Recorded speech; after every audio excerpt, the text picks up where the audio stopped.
네, 어제 최장욱 부총리가 사퇴하면서 탄핵소추안 투표는 불성립됐습니다. 한덕수 전 대행이 이렇게 밝혔죠. 3개월 동안 집에만 가만히 있게 하느니 나라를 위해서 뭐라도 하라고 그 사의 표명한 것을 바로 받아들였다. 이렇게 말했는데 최장욱 부총리와 한 전 대행 어떤 심경이었을지 먼저 좀 어떻게 생각하세요? 어제 민주당이 급작스럽게 최상목 대행에 대해서 탄핵을 하고 그리고 심우정 검찰총장에 대해서도 탄핵을 하겠다고 으름장을 놨는데 한마디로 뭐 어디에서 뺨 맞고 어디 가서 화풀이하는 그런 격이었습니다.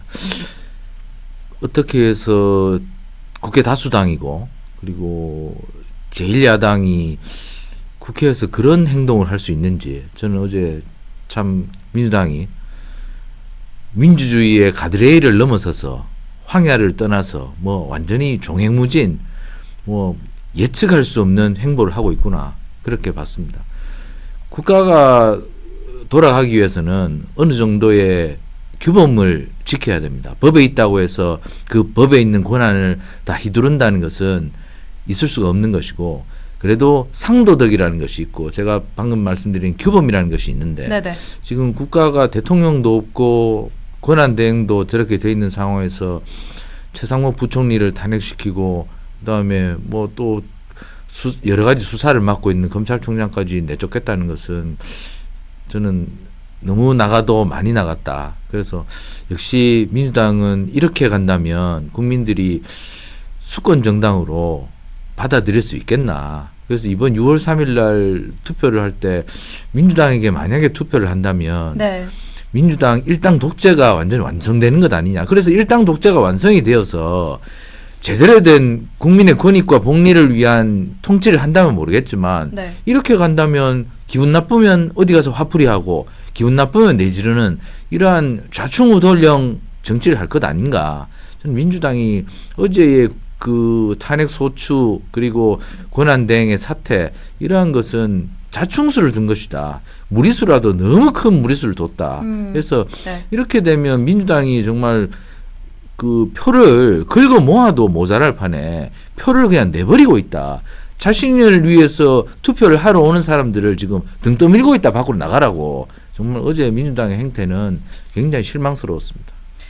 위원님은 어떻게 보셨어요? 민주당의 행태. 예, 앵커 말씀처럼 사실 어제 판결이 사실은 당연함에도 불구하고 굉장히 좀 기뻤던 게 그동안 사법에서 예측치 못한 법치주의 가장 큰 장점이자 특징이 예측 가능성을 높이는 건데 즉 어떤 원님 재판이 아니라 어떤 규정에 의해서 이제 법관들이 판단을 함으로써 예측 가능성을 높이는 것인데 이런 예측 가능성이 이제 없다 보니까 네. 사실 어떤 결정이 나올지 참 조마조마한 심정을 봤습니다. 그런데 조희대 대법원장과 대법관들이 10대 2로 당연한 결정이지만 모처럼 상식적이고 합리적인 결정으로 파기환송을 했습니다. 물론 파기 자판을 하는 것이 더 깔끔하지 않느냐 이런 어떤 이야기도 있습니다만은 파기환송만 하더라도 저는 대단히 조희대 원장께서 큰 결정을 하셨는데 그 이후에 지금 민주당 행태를 보면 거의 뭐 제정신이 않는 어떤 발작 증상을 보이고 있다. 네. 뭐 그 다음부터 민주당 의원들이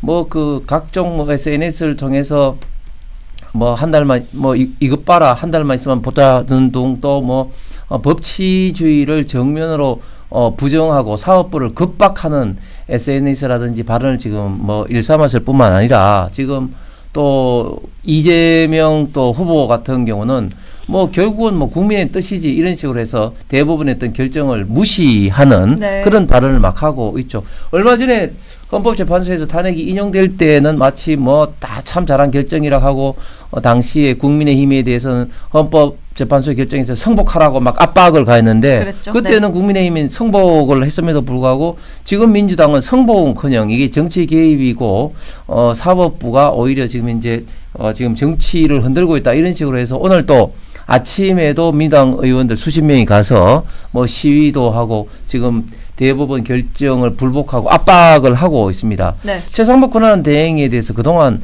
사실은 뭐 탄핵을 하고 싶었겠죠. 그래서 이재명 후보도 대표 시절에 몸조심하라 뭐 이런 식으로 겁박도 줬는데 그때는 후폭풍이 좀 두려워서 하지 않다가 이제는 거의 뭐 이판사판이다 이런 어떤 심정으로 저는 막 그 탄핵 카드를 막 내지르고 있는 것 같습니다. 그런데 저는 도저히 좀 납득이 안 가는 게 어제는 사실은 이제 여야 간에 합의된 일정이 추경을 이제 그 국회 본회의에서 하기 위해서 이제 의사 일정을 잡았어요. 네.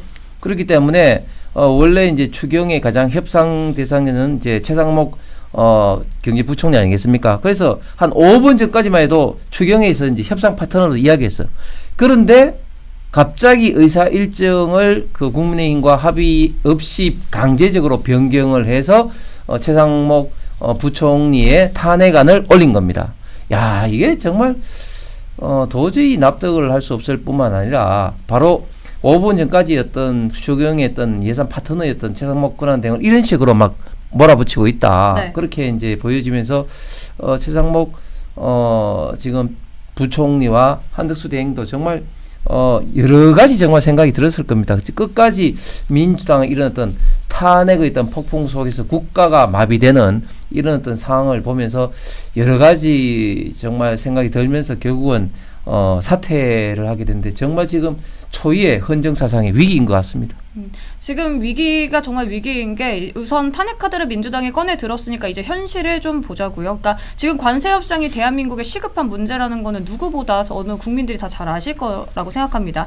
지금 추경도 추경이지만 최상목 부총리는 그 2+2 그 통상협의회도 굉장히 주력으로 좀 활동한 분이시죠. 그런데 이제 탄핵을 시켜버렸으니까 이제 통상 문제 어떻게 되는 것이냐 이런 좀 문제가 있고요. 그리고 이주호 사회부총리 겸 교육부 장관 대통령 권한대행제 이어받았습니다. 그런데 경제사령탑이 또 공석이 되어버리니까 우리나라 경제 앞으로 어떻게 되는 거냐 이런 우려의 목소리도 굉장히 많이 나올 것 같은데. 그렇습니다. 네, 아무래도 일단 첫 번째로 대외 신도 면에서 굉장히 좀 염려가 됩니다. 이주호 사회부총리 교육부 장관 물론 뭐 훌륭하신 분이지만 사실은 이제 경제 분야와 안보 분야에는 아무래도 좀 전문성이 떨어질 수밖에 없고 특히 오늘 NSC를 소집하면서 일단 안보를 먼저 좀 챙기는 그런 행보를 보였습니다만은 이런 경제 분야 통상 지금 문제에 있어서는 좀 앵커께서 말씀하신 것처럼 2+2 그러니까 우리 그 최상목 그 기재부 장관과 안덕건 산업부 장관 그리고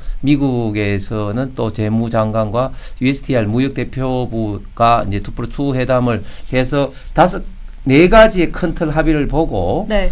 그 이후로 이제 구체적으로 이제 합의를 하기로 했는데 이제 협상 파트너가 갑자기 사라지게 그러니까요. 된 것이죠. 그렇기 때문에 미국을 비롯해서 많은 국가에서 대한민국의 어떤 신뢰도 신도에 대해서 적잖이 좀 실망과 그리고 신용평가 기관이라든지 이런 곳에서도 아무래도 좀 평가 절하할 우려가 굉장히 크고 이런 것들이 결국은 우리 대한민국의 경제 산업에 악영향을 미칠 수밖에 없다. 네.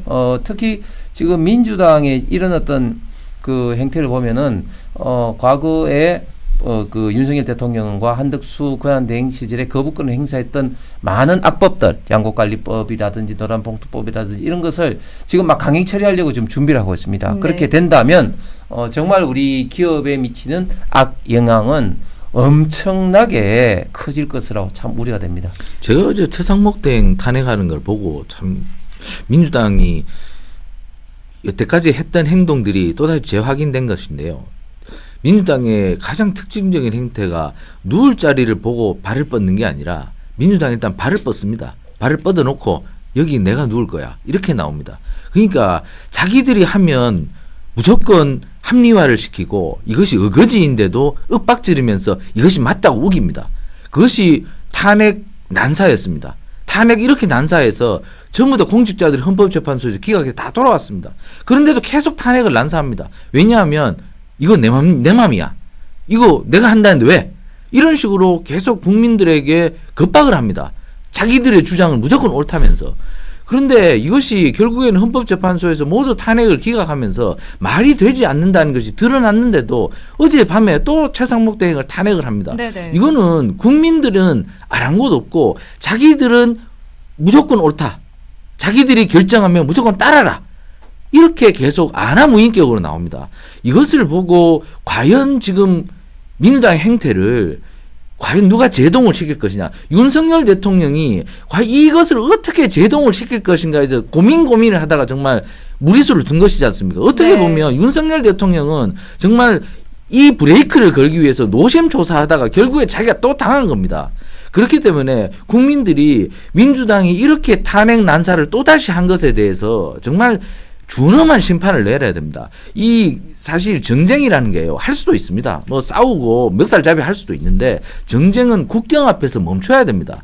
이게 관세 협상이라는 게 우리 굶어 죽는 판인데 그렇죠. 이게 국경 앞에서 정쟁을 멈추고 그래도 밖에 나가서 우리가 굶어 죽지는 않아야 될 거지 않습니까? 기업들은 내일 굶어 죽을지 모를 것 같아서 노심초사하고 있는데 네. 민주당은 관세 협상 파트너를 갖다가 이렇게 잘라버리고 이러면 우리 국민들은 뭘 먹고 살라는 겁니까? 정말 민주당이 정말 국민들을 조금이라도 생각한다면 경제부총리를 지금 날려서는 안 되죠. 그리고 또한 어제 그 심우정 검찰총장 탄핵 소추안 또 발의했잖아요. 그러니까 언제쯤 민주당이 이렇게 탄핵 카드를 멈출지, 만약에 탄핵 카드가 없었다라고 한다면은 이 반발을 어떻게 했을까요? 그러니까 지금 탄핵 말고는 할 수 있는 게 없나 봐요. 그런데 그 많은 법학자들이 민주당을 보고 똑바로 하라고 얘기한 것이 뭐냐 하면 지금 헌법의 가장 큰 모순점이 탄핵 소추를 하면 바로 직무정지가 된단 말입니다. 그렇죠. 이 헌법학자들이 이거 헌법 설계 잘못했구나 87년도에 우리 치명적 오류다. 이거 잘못해서 요걸 고쳐야 되겠다.